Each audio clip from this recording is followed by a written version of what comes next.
اب بڑھتے ہیں خبروں کی طرف اور جانتے ہیں ان اہم واقعات کی پوری تفصیلات۔ مڈل ایسٹ اور ساؤتھ ایشیا کے کئی ملکوں میں انٹرنیٹ کنیکٹیوٹی بری طرح متاثر یعنی پربھاوت ہوئی ہے۔ وجہ ہے ریڈ سی لال ساگر میں انڈر سی کیبلز کٹ جانا۔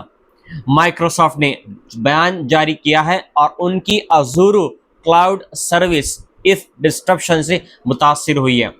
ان کا کہنا ہے کہ جو network traffic middle east سے گزرتا ہے اس میں اب لیٹنسی یعنی انٹرنیٹ کا اسپیڈ کافی کم ہو گئی ہے، مگر جو ٹریفک اس راستے سے نہیں جاتا اس پر کوئی اثر نہیں پڑنے والا ہے۔ انٹرنیٹ واچ ڈاگ یعنی نیٹ بلاک کے مطابق سعودی عرب، پاکستان، یو اے ای اور ہندوستان جیسے ملکوں میں انٹرنیٹ کی اسپیڈ کافی کم ہو گئی ہے اور لوگوں کو سلو اسپیڈ اور بار بار ڈسکنیکٹ ہونے کی پریشانی کا سامنا جھیلنا پڑ رہا ہے۔ پاکستان کی ٹیلی کام کمپنی نے بھی اپنے کسٹمرز کو الرٹ جاری کیا ہے اور کہا ہے کہ پیک آورز میں پریشانی اور زیادہ ہو سکتی ہے۔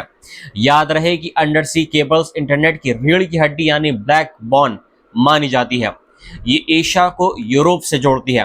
اکثر یہ جہازوں کے اینکر سے ڈیمیج ہو جاتی ہے، لیکن کبھی کبھی یہ حملوں کا شکار بھی بنتی ہے۔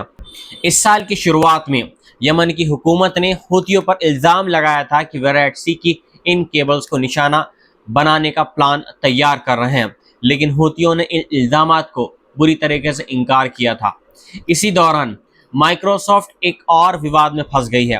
رپورٹس کے مطابق ان کی azure کلاؤڈ سروسز پر اسرائیل کی فوج فلسطینیوں کا ڈیٹا اسٹور کر رہی تھی۔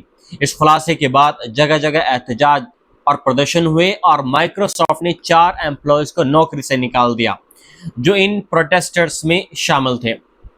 اب سوال یہ ہے کہ کیا یہ صرف ایک ٹیکٹیکل حادثہ ہے یا پھر اس کے پیچھے کوئی سیاسی اور فوجی وجہ چھپی ہوئی ہے؟